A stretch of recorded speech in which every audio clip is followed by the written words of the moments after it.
Ladies and gentlemen, I'm now honoured to introduce to you our next speaker, Professor Wolfgang Schomburg, a distinguished former judge at the United Nations International Criminal Tribunal for the former Yugoslavia and the United Nations International Criminal Tribunal for Rwanda, as well as the former judge of the Federal Supreme Court of Germany, an unparalleled career in human rights. Please do join me in welcoming Ambassador, Professor, dare I say, Schomburg. Thank you so much.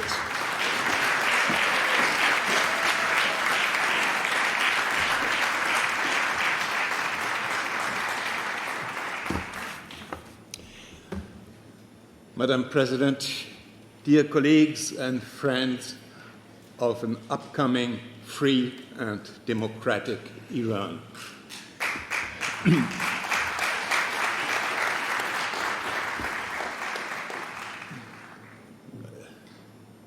There is no peace without justice, no justice without truth. How can we achieve these values in relation to Iran? It has become, in the reign of the 3 days, that there are extremely serious crimes against humanity, and according to Professor Rehman, even genocide is a proper labeling of these crimes. It's not only about the crimes in 1988, but there is a focus on it. We must be aware that it's an ongoing crime. When we look about the most recent crimes and the execution following the last events dating back only 2 years. And in this context, I want to repeat what Madame Rajavi has already mentioned, but I want to be very clear. Amnesty International has found out that in the last year, 2023, we had 1,153 execution of death penalty judgment.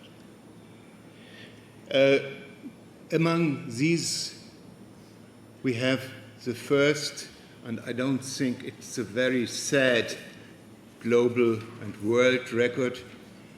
Place 1 is Iran with 853 executions of death penalty. This casts already a light on the mentality of the acting regime, and all those being against this brutal punishment. And it's not only, and I really appreciate it, Madam President, that it's in your list that you openly call for the abolishment of death penalty. Thank you for this very much.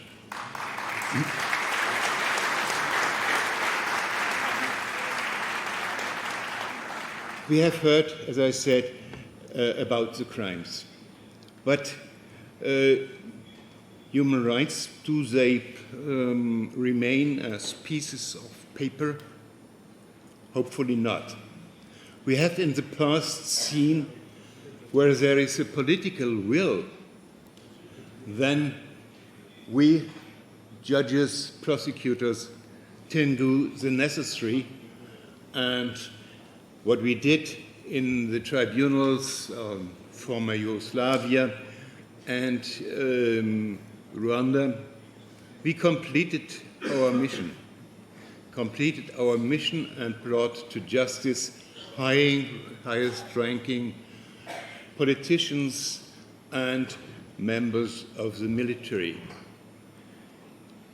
People were indeed, as promised by international law, equal before the law. But as I said, it's only possible if there is a political will to establish international courts or tribunals. it's possible to prevent the minimum standards abroad having been or still in the pressure of the Mullah regime. And it is necessary to continue with all these efforts. And to cut a long story short, ICC is not and will not be competent. But I think, why isn't it time to establish, even by the UN, be it now the Security Council, or, as it happened in the past, by the General Assembly. In the General Assembly, each country has one vote. We have more than 180 countries, and I'm pretty sure that when there would a decision of the General Assembly, that there would be a vast majority in favor of an international tribunal dealing with the crimes committed on the territory of Iran since 1988 until today's date. And I think we have together fight for this, because how can we have peace in the area when we have not established all the underlying facts and bring justice to the area? So this would be my first recommendation. The second would be to have at least an international mechanism to save evidence for all future tribunals and courts. We have two examples in the past established either by the Human Rights Council, mechanism, international mechanism, and this was established in 2018 in relation to Myanmar on genocide, war crimes, and crimes against humanity. We have to be aware that it was already decided by numerous courts of the world, domestic or internationally, that international law supersedes domestic law, irrespective whether it is punishable under the current law of Iran. International law supersedes, and therefore we have a good chance to work on this. And second, we had already in 2016 a similar mechanism to establish the truth on what happened in Syria. And the work, of course, it comes never to an end, but it has already been the underlying substance for domestic crimes under the aforementioned principle of international jurisdiction, which is now universal jurisdiction, and we and all the countries can apply this. But I think there's also one additional element before we start, or when I will conclude with this. I think we should not give up immediately, because there is now a unique chance to get even in the Security Council a majority, and without veto, maybe with abstention of the one or other country. Why? Because the death of Mr. Raisi and the elections has reattracted the attention of media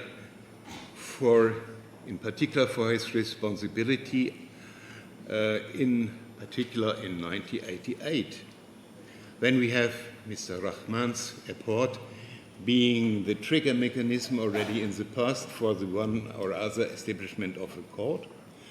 And third, we also have to be aware that serious enough as they are, there are no longer alone crimes inside the Iran. There are also crimes committed abroad.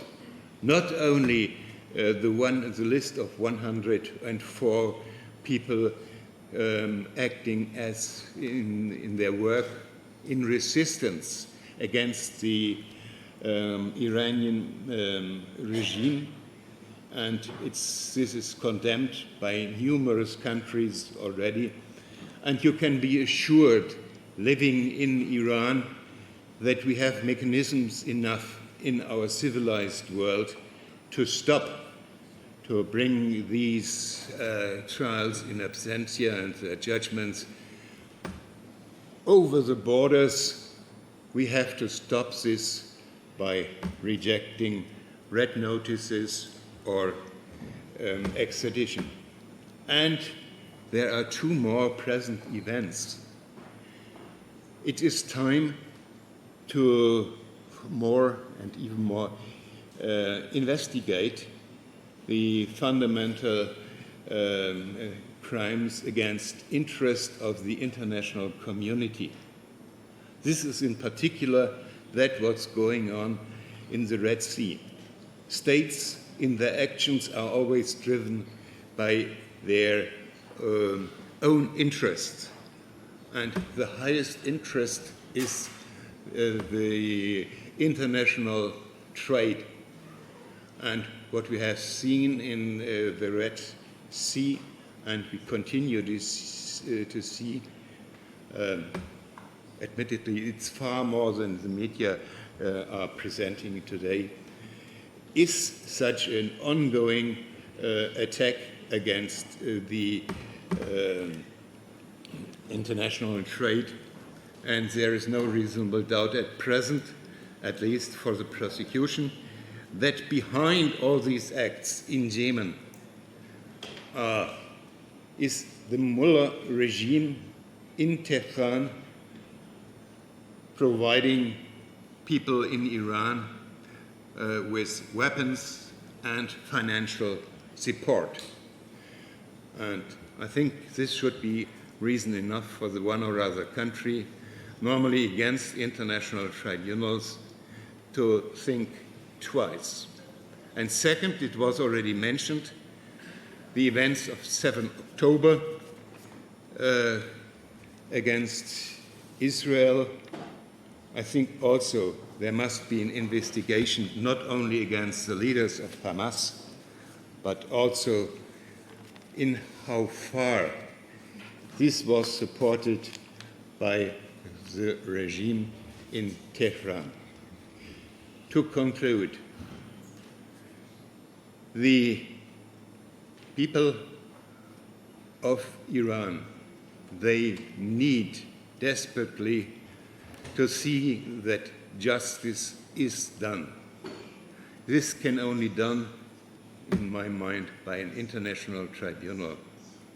And if the countries, and I don't hope that will become true, if they don't open an international tribunal by, say, United Nations, then what we need, and I think this is an invitation to think about this, the People's International Tribunal for the crimes committed on the territory of former Yugoslavia since 1988 until today.